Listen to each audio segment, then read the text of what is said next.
मुंबईला पाणीपुरवठा करणाऱ्या जलाशयांच्या परिसरात गेल्या काही दिवसांपासून पावसाची संततधार सुरू आहे। त्यामुळे मुंबईला पाणीपुरवठा करणाऱ्या 7 जलाशयांमध्ये मिळून 95% आसपास पाणीसाठा जमा झालाय। आज सकाळी 6 वाजण्याच्या सुमारास आलेल्या आकडेवारीनुसार मुंबईसाठीच्या 7 जलाशयांमध्ये मिळून 94.15% पाणीसाठा जमा झाला होता।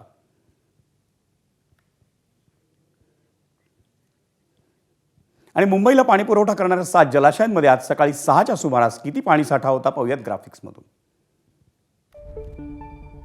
भातसा 93.99%, ऊर्ध्व वैतरणा 86.70%, मध्य वैतरणा 94.79%, तानसा 99.06%, मोडकसागर 100%, विहार 100% आणि तुळशी 100%।